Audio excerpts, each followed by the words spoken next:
LLB news 24 செய்தி சேனலுக்காக இந்த news தொகுப்பு.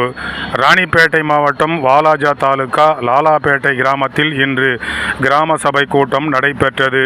இந்த கிராம சபை கூட்டத்திற்கு கிராமத்தின் சபையில் உள்ள துணைத் தலைவருக்கும் மற்ற உறுப்பினர்களுக்கும் முறையான அழைப்பிதழோ அல்லது தகவலோ தெரிவிக்கப்படவில்லை என்று தன்னுடைய மனக்குமுறல்களை இந்த பதிவில் பதிவிட்டிருக்கிறார்கள்.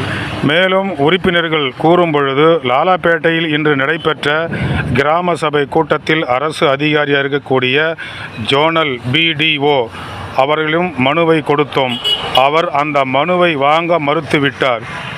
அவரையும் என்னவென்று மாவட்ட ஆட்சியர் அழைத்து பேசி இனி வருகின்ற காலங்களில் லாலாப்பேட்டை ஊராட்சியில் நடைபெறுகின்ற அனைத்து தகவல்களும் உறுப்பினர்களுக்கு தெரிவிக்க வேண்டும். என் பெயர் சுதா மோகன்ராஜ். நான் லாலாப்பேட்டை ஊராட்சியில் ஊராட்சி மன்ற துணைத் தலைவராக உள்ளேன். ஊராட்சியில் நடக்கும் சில முறைகேடுகளை கேட்பதன் காரணமாக இன்று நடைபெற்ற 29/3/2025 அன்று கிராம சபை கூட்டத்திற்கு எனக்கு அழைப்பு விடுக்கவில்லை.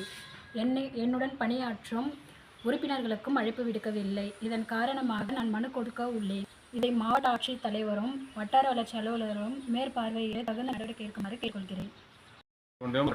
நான் 7வது வார்டு நம்பர் உள்ளேன்.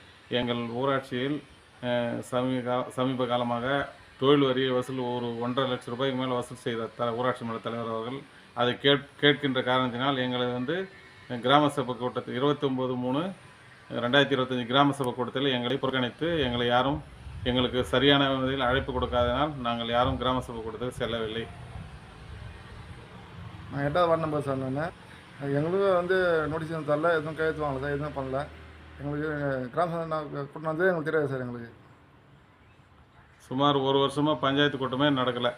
பஞ்சாயத்து போர்டு கூட்டமே மாதாந்திர கூட்டம் இதுவரையும் நடத்ததே கிடையாது. 1 வருஷத்துக்கு மேலே ஆகிப்போச்சு. இதெல்லாம் நம்முடைய மாவட்ட ஆட்சியாளர்கள் இதன் லாலாப்பேட்டை ஊராட்சியில் ஒரு தனி கவனம் செலுத்தி இந்த முறைகேடுகளை நிவர்த்தி செய்யுமாறு தாழ்மையுடன் கேட்டுக்கொள்கின்றோம்.